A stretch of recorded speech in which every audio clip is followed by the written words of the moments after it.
Oui, je voulais évidemment montrer les chiens parce que c'est le début de votre notoriété, mais aussi parce que dans un festival sur la voix, il y a quand même tout un travail de caricature de l'accent d'un français populaire, plutôt rural, ou pas, je sais pas, enfin populaire. Et à l'époque, on disait que c'était une manière de faire entrer dans les foyers la France populaire, la France en bas. Aujourd'hui, on le verrait plutôt comme une caricature, un peu, on supporterait difficilement. Aujourd'hui, je pense qu'on se, entre guillemets, moque.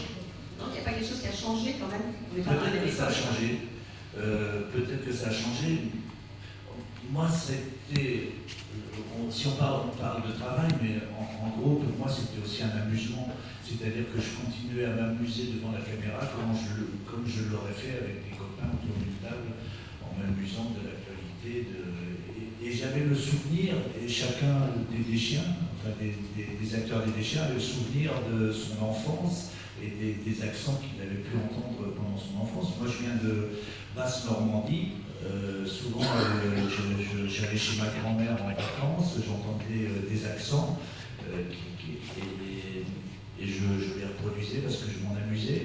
Mais j'ai toujours aussi un rapport où je peux me moquer et aimer en même temps. Enfin, j'ai l'impression qu'aujourd'hui, c'est ce qu'on a perdu aujourd'hui. Tout c'est extrêmement tendu. C'est-à-dire que même quand je vois la cage aux folles, par exemple, de Poiret et Serrault, je ne vois pas une critique de l'homosexualité, je vois des acteurs qui s'amusent avec des codes qui existent dans le milieu homosexuel, et je crois aussi que c'était une façon aussi à l'époque de parler de l'homosexualité, par exemple.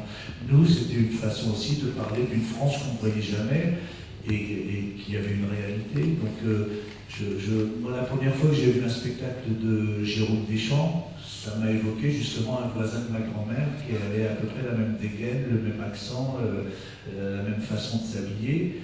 Et tout d'un coup, ce personnage-là, qui a été complètement ignoré par la culture, existait sur scène et avait aussi une espèce de grandeur. C'était pas, bien sûr qu'on s'en amuse, bien sûr qu'on se moque, mais en même temps, je crois que même des fois, enfin, en tout cas dans les spectacles, il y avait une vraie poésie.